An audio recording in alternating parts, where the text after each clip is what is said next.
जय भारत।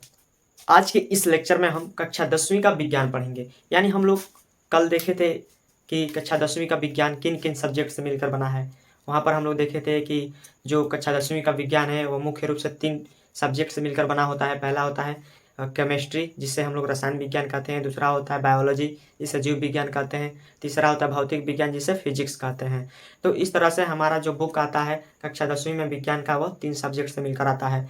और जिसमें से हम लोगों ने पहला जो सब्जेक्ट है रसायन विज्ञान, उसका स्टार्टअप किया है। कल एक लेक्चर फाइनल हो चुका है इस सब्जेक्ट का, रसायन विज्ञान का। आज का यह लेक्चर दूसरा लेक्चर है और इस लेक्चर में हमारा शुरुआत यहाँ से होती है कि पिछले लेक्चर में हम देखे थे वहाँ तक कि रासायनिक अभिक्रिया क्या होती है और रासायनिक अभिक्रिया कैसे होती है इसके बारे में, और रासायनिक समीकरण लिखना इसके बारे में भी हम लोग चर्चा कर चुके हैं। आज के इस लेक्चर से हम देखेंगे कि किस प्रकार से इनको संतुलित किया जाता है, क्योंकि हमारे बुक में है रासायनिक अभिक्रियाओं को संतुलित करना और बहुत ही आवश्यक हो जाता है इसे संतुलित करना। तो चलिए चलते हैं और देखते हैं ये क्या होता है, रासायनिक समीकरण को संतुलित करना और कैसे किया जाता है। तो सबसे पहले जो हम लोगों ने कल जो प्रयोग किया था मैग्नीशियम रिबन के ऊपर, उसी को पहले लेते हैं और समझते हैं कि किस प्रकार से हम लोग इसे संतुलित करेंगे और संतुलित करना क्यों जरूरी है और ये होता क्या है संतुलन। तो चलिए देखते हैं। तो सबसे पहले जो हम लोगों ने जो कल प्रयोग किया था उसमें हम लोगों ने ये किया था कि मैग्नीशियम रिबन को ऑक्सीजन की उपस्थिति में दहन किया था। तो उससे क्या हमको मिला था, उससे हमको मिला था मैग्नीशियम ऑक्साइड। तो चलिए इस समीकरण को लिखते हैं, क्योंकि हम कल सिखा चुके हैं कि समीकरण किस तरह लिखा जाता है। तो उसी समीकरण को लिखते हैं जो कि रिएक्शन हुआ है, यानी जो अभिक्रिया हुई है। तो वो था हमारे पास जो कल हम लिखे थे मैग्नीशियम और ऑक्सीजन जो कि आपस में क्रिया करके बदलता है मैग्नीशियम ऑक्साइड में। तो वो है समीकरण। यहाँ पर देखिए हम लोगों ने मैग्नीशियम को Mg से प्रदर्शित किया था, चूँकि इसका रासायनिक सूत्र होता है, मैग्नीशियम का रासायनिक सूत्र ये होता है और रासायनिक सूत्रों का प्रयोग करके ही रासायनिक समीकरण लिखा जाता है, क्योंकि यह बहुत ही उपयोगी और सरलतम विधि होती है किसी भी अभिक्रिया का विवरण देना इस माध्यम से। तो हम लोगों ने लिया था ये मैग्नीशियम और ऑक्सीजन की उपस्थिति में हम लोग इसका दहन किए थे, जिससे हमें प्राप्त हुआ था मैग्नीशियम ऑक्साइड। क्या प्राप्त हुआ था? Magnesium oxide. अब मैंने कल ये भी बताया था कि ये क्यों लगाया जाता है। ये इसलिए लगाया जाता है कि इस अभिकारक में एक अभिकारक और है, यानी इसके साथ मैग्नीशियम के साथ एक प्रकार का और पदार्थ है जो है ऑक्सीजन, और इसी का योग करके यानी ये दोनों मिल करके मैग्नीशियम ऑक्साइड में बदले हैं। मैग्नीशियम ऑक्साइड का निर्माण हुआ है इन दोनों से। और ये भी बताए थे कि ये तीर का निशान क्यों लगाते हैं और इसका जो नोक होता है, बड़ाग्र होता है, वो किसकी ओर होता है। तो इसे हम लोग इसलिए दिखाते हैं कि ये इस पदार्थ से इस पदार्थ में बदल गया है, इसलिए लगाते हैं। और बड़ाग्र ये प्रदर्शित करता है कि इस वस्तु से ये वस्तु बनी है, यानी ये बड़ाग्र सदैव उत्पाद की ओर रहता है, प्रोडक्ट की ओर रहता है। और इसका पश्च यानी तीर का जो एरो है, इसका पश्च सिरा सदैव अभिकारक की ओर रहती है। इधर के जो पदार्थ होते हैं उन्हें अभिकारक कहा जाता है और इधर के जो पदार्थ रहते हैं उन्हें उत्पाद कहा जाता है। उत्पाद को सदैव राइट हैंड साइड में लिखा जाता है, और अभिकारक को सदैव लेफ्ट हैंड साइड में लिखा जाता है, यानी बाईं ओर लिखा जाता है, लेफ्ट हैंड साइड में लिखा जाता है। तो इस तरह से हमने कल देखा था किसी भी अभिक्रिया का विवरण देना रासायनिक सूत्रों का प्रयोग करके। और एक चीज़ और आज मैं आपको बताना चाहूँगा, किन्हीं अभिक्रियाओं में क्या होता है कि उत्प्रेरक लिया जाता है या ताप दाब, यानी इन सबको मतलब मिक्स करने पर क्या होता है, कोई अभिक्रिया होती है। ये आप उच्च कक्षाओं में पढ़ेंगे कि उत्प्रेरक क्या होता है, ताप दाब, ये सब। लेकिन हम आपको बता दें, अगर इन सब का प्रयोग करके अभिक्रिया कराया गया है तो उनको हम लोग कैसे प्रदर्शित करते हैं। तो उनको प्रदर्शित करने के लिए हम लोग तीर के ऊपर उनको प्रदर्शित करते हैं, उनको दर्शाते हैं। यानी कोई अभिक्रिया, मान लीजिए उसमें कोई उत्प्रेरक है, तो उसको तीर के ऊपर, या कोई अभिक्रिया उसको हीट करने पर, उष्मा देने पर हो रही है, तो हीट का निशान यहाँ ऊपर लग सकता है, नीचे लग सकता है, यानी उत्प्रेरक इस तीर के ऊपर या नीचे आ सकते हैं। तो ये होती है किसी भी रासायनिक अभिक्रिया का विवरण देना, किसके द्वारा, एक रासायनिक सूत्र के द्वारा, समीकरण के द्वारा किसी भी अभिक्रिया का विवरण देना। तो इस तरह से हम लोग कल समझ गए थे कि उत्पाद को सदैव राइट हैंड साइड में यानी दाहिने ओर लिखते हैं, और रिएजेंट यानी जो ये होता है अभिकारक होता है उसे बाईं ओर यानी लेफ्ट हैंड साइड में लिखते हैं। तो इस तरह से था। अब हम लोग समझते हैं कि ये संतुलन क्या होता है और संतुलित समीकरण क्या होता है, यानी रासायनिक समीकरण को संतुलित कैसे किया जाता है। तो इसके लिए हम लोग समझते हैं, हम लोग कक्षा 9वीं में ये पढ़े थे द्रव्यमान संरक्षण का नियम, द्रव्यमान संरक्षण का नियम, उसमें यह था कि अभिकारक की जितनी मात्रा होती है उतनी ही मात्रा उत्पाद की होती है। यानी द्रव्यमान का न तो विनाश होता है न ही द्रव्यमान बनता है। यानी द्रव्यमान का न तो निर्माण होता है और न ही विनाश होता है, बल्कि जितना द्रव्यमान इसका रहता है यानी अभिकारक का रहता है उतना ही द्रव्यमान इस उत्पाद का रहता है। यानी द्रव्यमान में कोई अंतर नहीं रहेगा। तो इसीलिए हम लोग देखें कि परमाणुओं की जो संख्या है, परमाणुओं की संख्या वो समान होनी चाहिए दोनों ओर। यानी उत्पाद की ओर राइट हैंड साइड में भी और लेफ्ट हैंड साइड में भी, अभिकारक की भी ओर, इधर भी परमाणुओं की संख्या समान होनी चाहिए और इधर भी समान होना चाहिए। तो चलिए देखते हैं क्या यहाँ पर ये परमाणु दोनों ओर समान है या नहीं है। तो निश्चित रूप से नहीं है भाई। इधर देखिए यहाँ पर 2 लिखा है, इधर एक ही है, इधर एक है, इधर एक है, तो चलेगा भाई। मैग्नीशियम है इधर एक और इधर भी एक है। यानी मैग्नीशियम का जो परमाणु है, यानी जो सूत्र में परमाणु है, वो एक इधर है एक इधर है। लेकिन ऑक्सीजन के वहीं देखा जाए तो ऑक्सीजन का इधर उत्पाद में 1 है और इसमें अभिकारक में 2 है। तो क्या हुआ भाई, इसका एक परमाणु क्या हो गया, उड़ गया नहीं, ये भी है। तो इसे संतुलित करना काफ़ी महत्वपूर्ण है। तो कैसे संतुलित करते हैं इसके लिए हम लोग देखते हैं। तो सिंपल से कुछ बात नहीं, संतुलित करने के लिए हम ये करते हैं, सबसे पहले हम लोग देखते हैं अभिकारक की ओर कि अभिकारक में जो पदार्थ लिए गए हैं उनकी मात्रा क्या है, उनके परमाणुओं की संख्या क्या है। तो सबसे पहले हम देखते हैं पहले पदार्थ का, जो कि मैग्नीशियम है। तो इसमें हम लोग देखते हैं इधर एक ही है, मैग्नीशियम का एक ही परमाणु है। और फिर इधर देखते हैं उत्पाद की ओर, तो इधर भी एक ही परमाणु है। तो ये यानी ये संतुलित है, ये समान है, इसका द्रव्यमान और इसका द्रव्यमान समान है। यानी मैग्नीशियम परमाणु का द्रव्यमान समान है, इधर भी एक है इधर भी एक है। अब देखते हैं ऑक्सीजन का, ये रहा ऑक्सीजन।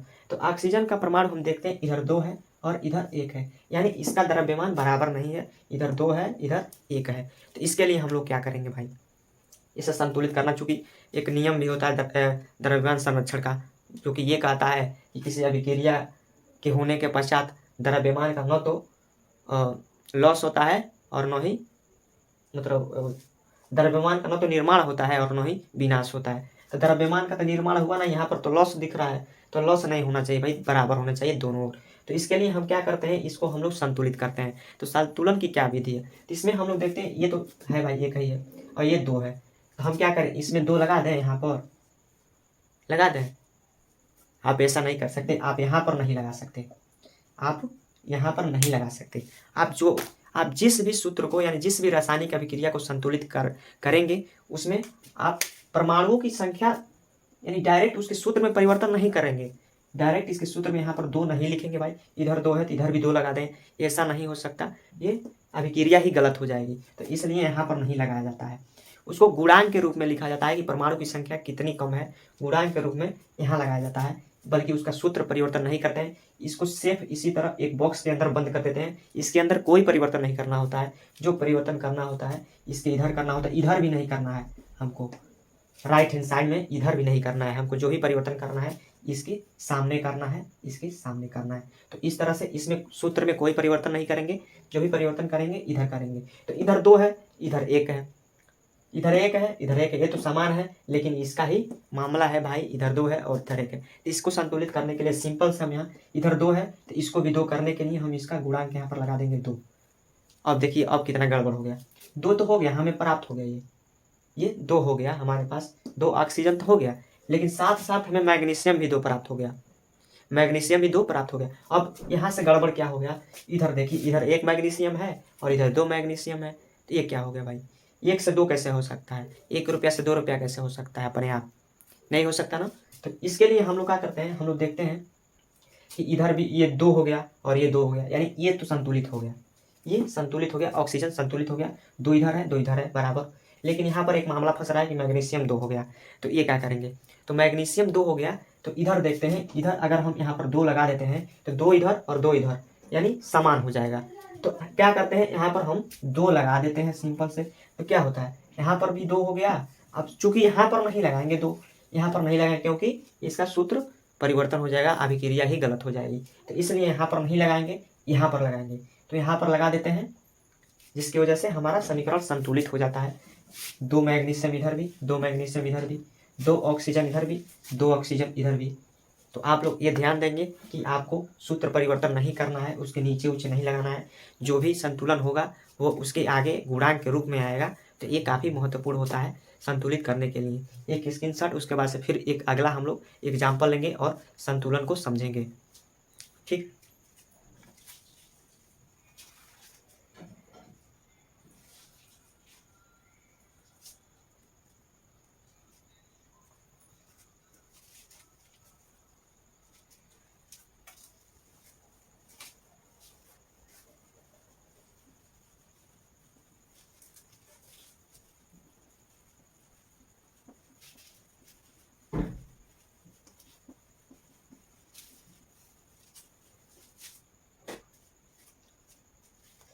अब आपके बुक में एक और एग्जाम्पल दिया है, आप लोग देख लीजिएगा। एनसीईआरटी के बुक में दिया होगा शायद, वो दिया है जिंक और सल्फ्यूरिक अम्ल का। जिंक और सल्फ्यूरिक अम्ल का वो किस प्रकार से रिएक्शन करते हैं और किस प्रकार से वो दूसरे उत्पाद में बदलते हैं। यानी जिंक और सल्फ्यूरिक अम्ल कैसे रिएक्शन करके वह दूसरे पदार्थ में बदलते हैं, ये हम लोग देखते हैं और फिर इसको संतुलित भी करेंगे।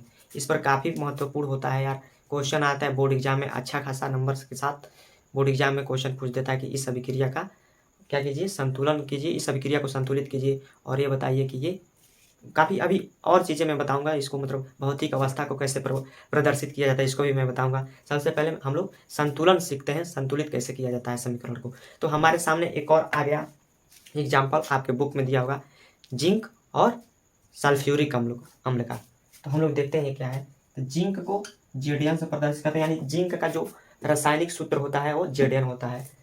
और सल्फ्यूरिक अम्ल जिसे हम लोग H2SO4 से लिखते हैं, H2SO4 से, ये होता है सल्फ्यूरिक अम्ल, ये होता है जिंक। अब क्या हुआ, ये आपस में अभिक्रिया किए और बना क्या, बना जिंक सल्फेट और हाइड्रोजन। जिंक सल्फेट और हाइड्रोजन अभिक्रिया हुआ, इसे क्या कहेंगे, अभिकारक।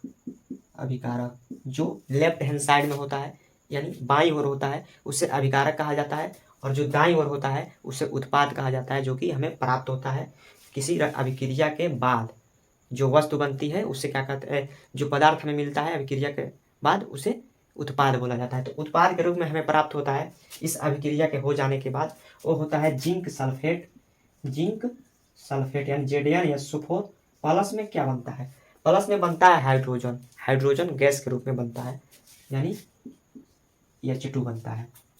तो ये होता है इस, और इसे क्या कहते हैं, जो ये पदार्थ हमें प्राप्त हुआ है इन दोनों को कहेंगे उत्पाद। उत्पाद, तो हमें उत्पाद प्राप्त हो गया, अभिकारक से उत्पाद बन गया। अब हम लोग देखते हैं क्या ये संतुलित है समीकरण। अगर संतुलित है तो ठीक है, अगर नहीं संतुलित है तो संतुलित करना पड़ेगा, क्योंकि हम द्रव्यमान संरक्षण नियम का पालन करेंगे। वो ये कहता है कि अभिक्रिया होने से पहले और होने के बाद दोनों ओर परमाणुओं की संख्या समान होनी चाहिए, क्योंकि द्रव्यमान का न तो निर्माण होता है और न ही विनाश होता है। तो इसलिए इस नियम का पालन करना होगा। तो क्या है, देखते हैं कि ये संतुलित है या नहीं है। अगर नहीं है तो हम लोग करेंगे, अगर है तो ठीक है भाई। तो देखिए इधर देखते हैं जेडियन यानी जिंक जो है, सबसे पहले आप देखिए, ध्यान दीजिए, पहले से स्टार्ट करेंगे, बाकी कुछ लंबा चौड़ा नहीं करना है। आपके बुक में दिया होगा कि पहले सबसे जटिल परमाणु को हम लोग संतुलित करते हैं, तो इस तरह उस तरह नहीं। आप चलिए किसी को भी ले लीजिए, इससे हम संतुलित करते हैं। पहला ही जो पदार्थ लिया गया उससे हम लोग संतुलित करते हैं। तो जिंक है, इधर जिंक है। अब जिंक इधर कितना है, जिंक 1 है। इधर कुछ लिखा है नहीं लिखा है ना, या फिर इधर कुछ लिखा है नहीं लिखा है, तो क्या है 1 है। हमने जिंक 1 लिया है और इधर कितना बन रहा है जिंक, इधर भी 1 ही बन रहा है, क्योंकि ना तो इधर लगा है ना तो इधर लगा है। तो 1 जिंक है इधर, यानी अभिकारक में भी जिंक 1 ही है और उत्पाद में भी 1 ही है। तो यानी इसकी संख्या बराबर है। इसके परमाणुओं की संख्या इसके परमाणुओं की संख्या समान है। इसका द्रव्यमान आपस में समान है। अब हम लोग चलते हैं इसके ऊपर। अब देखिए H2SO4 के ऊपर। अब हम लोग देखते हैं SO4 तो इधर भी है, SO4 इधर भी है और SO4 इधर भी है। तो यानी SO4 और SO4, एक SO4 और एक SO4 आपस में बराबर है ना, आपस में बराबर है। इधर भी एक SO4 है, इधर भी एक SO4 है। अब चलते हैं हाइड्रोजन को। इधर देखिए, इधर भी हाइड्रोजन 2 है और इधर भी हाइड्रोजन 2 है।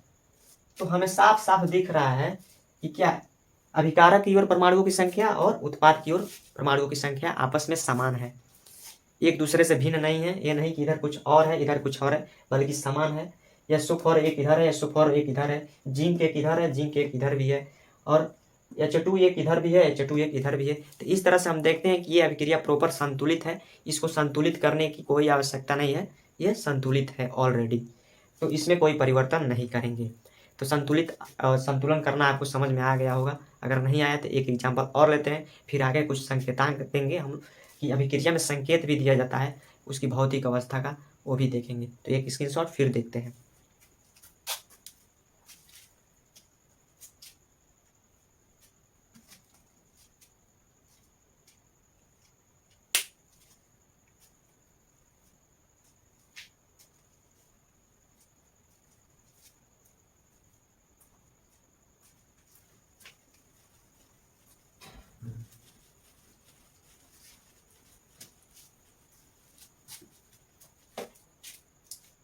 अब हमारे सामने एक और एग्जाम्पल है जो कि हम देने जा रहे हैं, उसको संतुलित करना देखेंगे।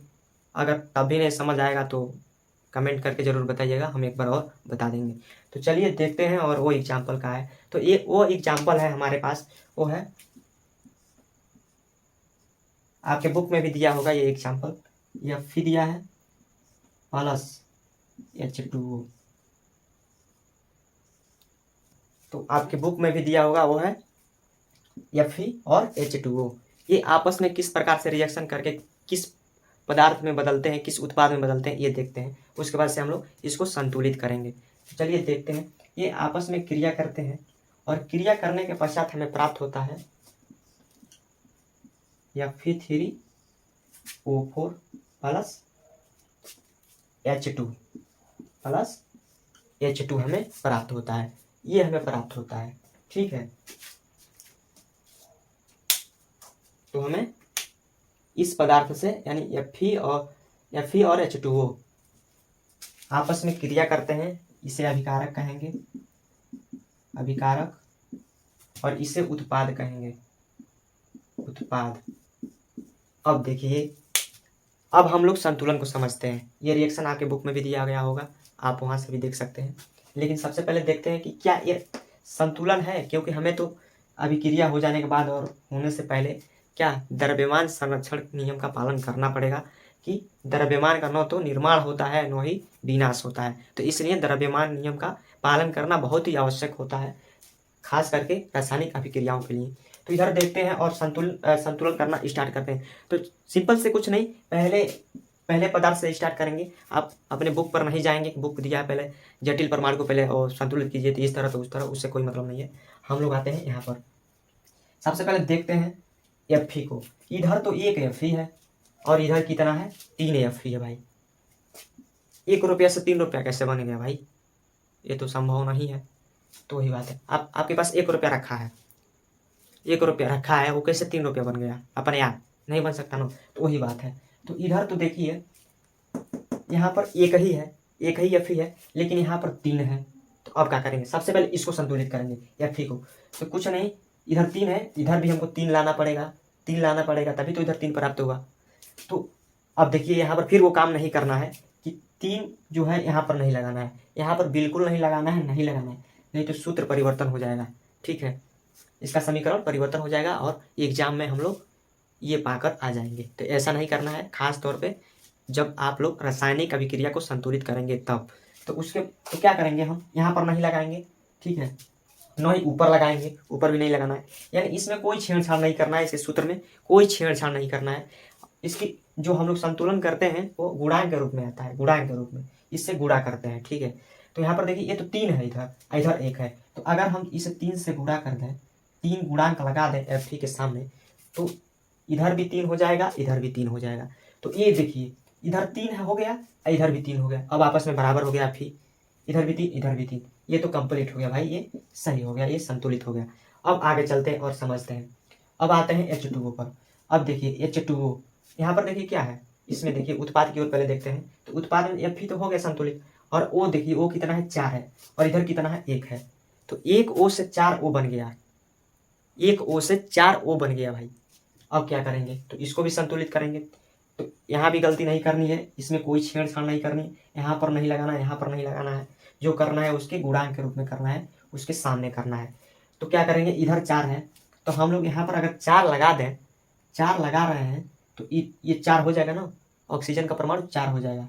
तो इधर भी 4 इधर भी 4 हो जाएगा। लेकिन फिर क्या हो जाता है कि इसके लिए गड़बड़ हो जाता है, हाइड्रोजन के लिए। तो क्या करेंगे, तो कुछ नहीं, सबसे पहले हम इसको देखेंगे, इसको मैनेज करेंगे, इसको संतुलित करेंगे, उसके बाद जो होगा उसको बाद में देखा जाएगा। तो इसे संतुलित करने के लिए सिंपल से यहाँ पर 4 का गुणांक हम लोग लगा देते हैं, H2O के सामने 4 का गुणांक लगा देते हैं। तो क्या होता है, इधर भी 4 ऑक्सीजन और इधर भी 4 ऑक्सीजन, क्योंकि इसके गुणांक के रूप में है। तो ये 4 O लिखते हैं तो इसको O1 2 3 4 ये इस तरह लिखेंगे ना, तो इस यही है, ठीक है।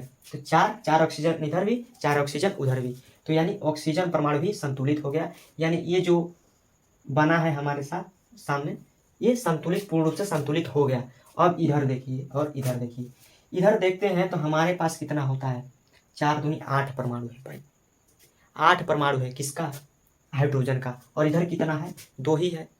इधर 8 है और इधर 2 है। तो हम लोग क्या करेंगे, अब इसे कैसे मैनेज करेंगे, तो इसको मैनेज करने के लिए हम लोग देखेंगे, अगर यहाँ पर हम लोग 4 लगा देते हैं, 4 से गुणा करते हैं, 4 गुणांक H2O के सामने लगा देते हैं, तो कितना हो जाएगा, 8 हो जाएगा ना, यहाँ आराम से 8 हाइड्रोजन यहाँ पर हो जाएगा। तो इसके लिए क्या करते हैं, इधर तो चूंकि इधर तो लग ही गया है, अब इधर हमको संतुलित करना है, तो यहाँ पर क्या करते हैं, 4 का गुणांक लगा देते हैं, जिससे क्या होता है कि इधर भी 8 हाइड्रोजन और इधर भी 8 हाइड्रोजन। कैसे, ये देखिए, ये 2 हाइड्रोजन है ना, तो ये देखिए 1 हाइड्रोजन और 1 हाइड्रोजन, कितना है 4, तो 4 इधर 4 इधर, मिलकर कितना हो जाएगा, 8 हाइड्रोजन हो गया ना। तो यही यहाँ पर सिस्टम है, इसके सामने लगाते हैं गुणांक, जिससे क्या होता है, यहाँ पर 4 दूना 8, 8 हाइड्रोजन यहाँ पर हो जाता है, और 8 हाइड्रोजन इधर भी है, 8 हाइड्रोजन इधर। अब इसको करने के बाद एक बार हम लोग पुनः चेक कर लेते हैं कि क्या वास्तव में ये संतुलित हो गया है। अगर नहीं हुआ है तो फिर करेंगे, क्योंकि गड़बड़ी तो हुई होगी। तो यहाँ पर देखते हैं हम लोग संतुलित, ये समीकरण जो है वो संतुलित हो गया कि नहीं हो गया। देखते हैं, इधर 3Fe है, 3Fe इधर भी है, ये तो संतुलित है भाई। अब देखिए 4 दूना 8 हाइड्रोजन इधर है, 4 दूना 8 हाइड्रोजन इधर भी है, ये भी संतुलित है। अब क्या देखते हैं कि 4 ऑक्सीजन इधर है, 4 ऑक्सीजन इधर है, यानी ये जो समीकरण है हमारे सामने, ये पूर्ण रूप से संतुलित हो गया है, ये संतुलित हो गया, इसमें संतुलन करने की कोई अब आवश्यकता नहीं है, ऑलरेडी ये हो गया, हमने कर दिया है। अगर अभी नहीं समझ आया हो तो हमको ज़रूर बताइएगा, अलग से हम बताएंगे कि समीकरण कैसे संतुलित किया जाता है बढ़िया से एकदम। लेकिन वैसे भी मैं यहाँ पर भी हिट दे दिया हूँ, बढ़िया से समझा दिया हूँ, 2-3 एग्जाम्पल लेकर के आप जब कर लेंगे तो अच्छे तरीके से टॉपिक आ जाएगा। चूँकि ये काफ़ी महत्वपूर्ण होता है एग्जाम की दृष्टि से, संतुलित करना समीकरण को। 5-6 समीकरण देता, लगभग 8 नंबर तक का पूछ सकता है इस रूप में, ठीक है। तो इस पर ध्यान देनी बहुत आवश्यक है। अब हम लोग समझते हैं किसी भी रासायनिक अभिक्रिया को लिखने पर क्या होता है, वहाँ पर हम लोग एक चीज़ का और निर्दिष्ट करते हैं, यानी दर्शाते हैं, वो होता है पदार्थ की भौतिक अवस्था।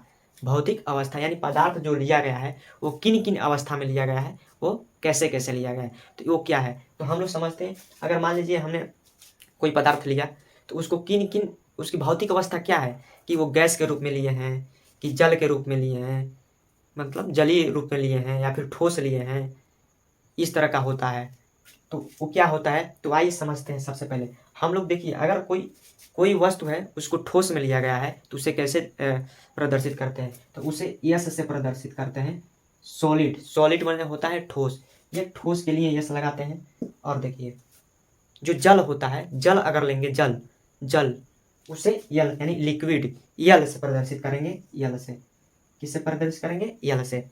अब देखिए, अब एक प्रकार का और जलीय विलयन, यानी जलीय विलयन, अगर विलयन कहा गया है, विलयन लेंगे वहाँ पर, तो वहाँ पर क्या होगा, वहाँ पर लगेगा ए क्यू, एक्वस बोला जाता है इसे, ए क्यू, ठीक है। अब इसके बाद से अगर कोई पदार्थ आप लिए हैं अभिक्रिया में, वो क्या है, गैस है, उसे गैसीय रूप में लिए हैं, तो उसको कैसे प्रदर्शित करेंगे, उसको प्रदर्शित करें जी से करते हैं हम लोग, जी से, जी का मतलब गैस, गैस के रूप में उसका प्रयोग किया गया है उस अभिक्रिया में। तो ये रहा, ये सबसे सॉलिड होता है, यानी ठोस के रूप में लिया गया पदार्थ होता है, या लिक्विड के रूप में लिया गया होता है, और एक्वस मतलब जलीय विलयन के रूप में, विलयन के रूप में लिया गया होता है, और जी मतलब गैस के रूप में लिया गया होता है उस अभिक्रिया के अंदर, ठीक है। अब हम लोग इसको क्या करते हैं, इसकी भौतिक अवस्था को हम लोग दर्शाते हैं और समझते हैं कि क्या होता है, कि भौतिक अवस्था वास्तव में होता क्या है।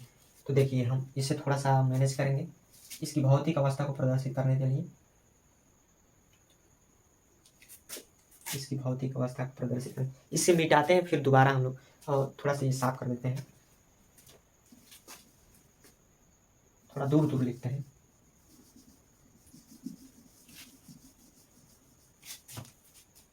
तो इधर क्या था, Fe3O4 प्लस H2, यहाँ पर 4 था ना, 4 था, ठीक है, ये तो संतुलित था शायद। हाँ, अब देखिए यहाँ पर जो Fe लिया गया है, आपके बुक के अंदर भी दिया गया होगा शायद, ये जो Fe लिया गया है वो किस में है, सॉलिड में है, सॉलिड यानी ठोस अवस्था में लिया गया है इसको Fe को। और जो ये है H2O है, इसे लिया गया है आपके बुक के अंदर, जैसा कि प्रयोग के द्वारा दिया गया है, वो क्या है, वो गैस के रूप में लिया गया है, गैस के रूप में। अब जल को कैसे, यानी इसे H2O को कैसे आप लोग गैस के रूप में ले सकते हैं, तो इसका अर्थ यह है कि भाप के रूप में लिया गया है, H2O को भाप के रूप में लिया गया है, इसको आप लोग जल बोलते हैं ना, तो जल को भाप के रूप में लिया गया है इस प्रयोग के अंदर। तो ये हो गया सॉलिड यानी ठोस के रूप में लिया गया है Fe, और H2O गैस के रूप में लिया गया है। और इधर देखिए, इधर जो हमें प्राप्त होता है ये भी एक प्रकार का ठोस ही प्राप्त होता है, यानी जो उत्पाद हमें मिलता है FeO4 वो भी ठोस में हमें प्राप्त होता है, तो इसलिए यहाँ पर यस लगाते हैं। अब यहाँ पर देखिए ये हाइड्रोजन, हाइड्रोजन चूंकि गैस होता है तो ये ऑलरेडी गैस होता है, हमें ये गैस के रूप में प्राप्त होता है, तो इसके लिए जी लग जाएगा। तो यही होता है भौतिक अवस्था को निर्दिष्ट करना या दिखाना कि किन किन भौतिक अवस्था में हम लोग अभिक्रिया के अंदर पदार्थों को लिए हैं। तो इसे हम लोग ठोस में लिए हैं, इसे हम लोग भाप के रूप में यानी गैस में लिए हैं, इधर भी हमें ठोस प्राप्त होता है और हाइड्रोजन गैस के रूप में होता है, हम लोग जानते हैं, तो गैस के रूप में ये प्राप्त हुआ है। तो ये होता है प्रॉपर किसी भी रासायनिक अभिक्रिया को संतुलित करना और उसकी भौतिक अवस्था को प्रदर्शित करना। तो इस तरह से आप एग्जाम में अच्छा अंक प्राप्त कर सकते हैं अगर ये आपको आ गया संतुलन करना। तो हमको भी पहले नहीं आता था, यानी जब हम पढ़ते थे कक्षा 10वीं में तो काफ़ी परेशान थे, भाई नहीं आ रहा है नहीं आ रहा है, लेकिन आ गया। जब हमने लगभग 8-10 इस पर एग्जाम्पल लेकर के संतुलन करना स्टार्ट किए तो हमको आ गया। तो आप भी ऐसा कर सकते हैं, आपके बुक में दिया गया होगा कुछ एग्जाम्पल, उसको लेकर के सॉल्व कीजिए। अगर नहीं आ रहा है तो हमें कमेंट कीजिए, मैं एक अलग से वीडियो इस पर ला दूँगा, काफ़ी महत्वपूर्ण होता है एग्जाम के दृष्टि से। बाकी आज के लेक्चर में बस इतना ही, हम लोग बहुत जल्दी ही इन चैप्टरों को ख़त्म करेंगे और आगे के भी जो सब्जेक्ट हैं, बायोलॉजी है हमारे सामने, फिजिक्स है, इन्हें किसी भी तरह हम लोग एग्जाम आते आते कंप्लीट कर लेंगे। और चूँकि इसमें क्वेश्चन भी दिया है तो कल हम लोग क्वेश्चन भी करेंगे, इसके ऊपर जो हम लोग पढ़े हैं इसके ऊपर क्वेश्चन भी करेंगे और हम लोग क्वेश्चन आंसर भी करेंगे। हाँ, क्वेश्चन आंसर भी करेंगे प्रॉपर तरीके से, अच्छे तरीके से, ताकि एग्जाम में अच्छे अंक आ जाएँ। तो ये रहे आज के लेक्चर। इस लेक्चर में हमने समीकरण को समझा कैसे संतुलित किया जाता है और कल का रिवीजन भी किया। बाकी कल मिलते हैं अगले लेक्चर में, तब तक के लिए जय भारत।